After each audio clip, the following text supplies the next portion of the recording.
Hi, Dyslexic Genius here, Brett Hurt. My phone number is 864-236-1680, or you can email me at dyslexicgeniushurt@gmail.com. I'm back on the Victor 1, and I want to point out a few things. When I was taking the motor apart, I mentioned the washers on the springs of the governors, but you can see how the washer here is square, and then here's a washer square, and here's a washer square. So what somebody did in this Victor's life is they took old springs and they cut the ends off and used the hole right here. They just cut this off and they use that for the washer.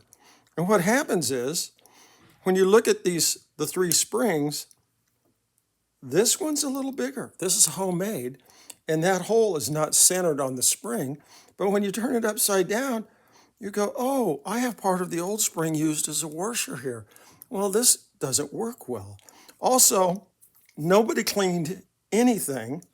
And when I got it apart, I noticed that all the grease in here is hardened. And when I take my screwdriver, you can see me just chip this out. It shouldn't do that. What happens is this hardened grease in here is running against the spindle shaft governor brass drive gear. And now it's just wearing everything down because it's not spinning smoothly between this spiral gear and the governor spindle shaft gear. And these are things you have to look out for. I can't stress enough when you're rebuilding phonographs that cleanliness is next to godliness. You have to have them clean.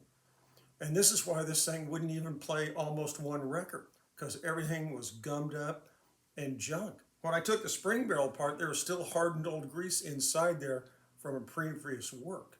And I can show you the spring barrel very quickly. It had a run once.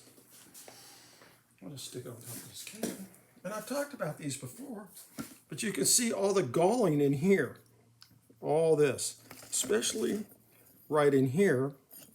And then when you turn it around, if you can see on camera, I have all this galling where it just was running. This thing had a spring run at one time. So that's my eye opener. If I had a spring run and I see evidence of this, then I really have to check more closely on the gears. Okay, it's like being a surgeon. You look at something and go, whoops, we got to go a little farther on this thing. And that's what I'm going to do. This is a lot of fun. I love it. And that's my tip for the day.